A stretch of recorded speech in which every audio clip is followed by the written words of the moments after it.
حاجیوں کی تعداد کے لحاظ سے پاکستان دنیا میں دوسرے نمبر پر اور عمرہ کرنے والوں کی تعداد کے لحاظ سے پہلے نمبر پر ہے،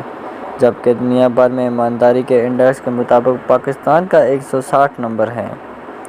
السلام علیکم، میں ہوں آپ کا ہوسٹ سردار عرفان اور آپ دیکھ رہے ہیں میرا یوٹیوب چینل دی مورل سٹوریز۔ اگر آپ میرے چینل پر نئے ہیں تو برائے کرم چینل کو سبسکرائب کریں اور بیل آئیکن کو دبانا نہ بھولیں۔ 500 یونٹ کو 1500 یونٹ لکھنے والا میٹر ریڈر، خالص دودھ کے پیسے وصول کر کے ہڈیاں بھی ساتھ تول دینے والا کسائی،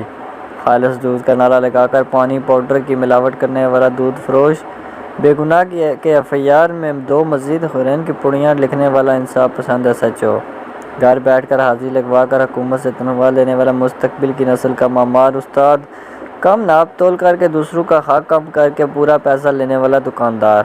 100 روپے کی رشوت لینے والا عام معمولی سا سپاہی، معمولی سی رقم کے لیے سچ کو جھوٹ اور جھوٹ کو سچ ثابت کرنے والا وکیل،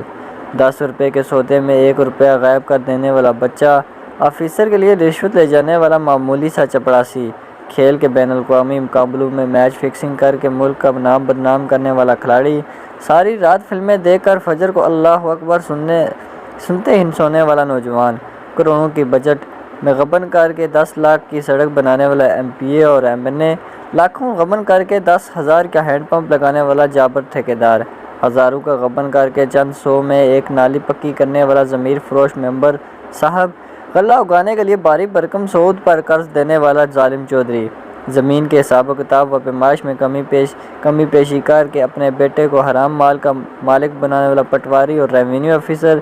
دوائیوں اور لیبارٹری ٹیسٹ پر کمیشن کے طور پر عمرہ کرنے والا ڈاکٹر، اپنے قلب کو بیچ کر پیسہ کمانے والا صحافی، جب ہر کوئی کشتی میں اپنے حصے کا سوراخ کر رہا ہو تو پھر یہ نہیں کہنا چاہیے کہ فلاں کا سوراخ میرے سے بڑا تھا اس لیے کشتی ڈوب گئی، سبھی قصوروار ہیں۔ فی امان اللہ، دعاؤں میں یاد رکھیے گا اور اپنی آنے والی نسل کو اس گندے مرض سے بچانا ہے۔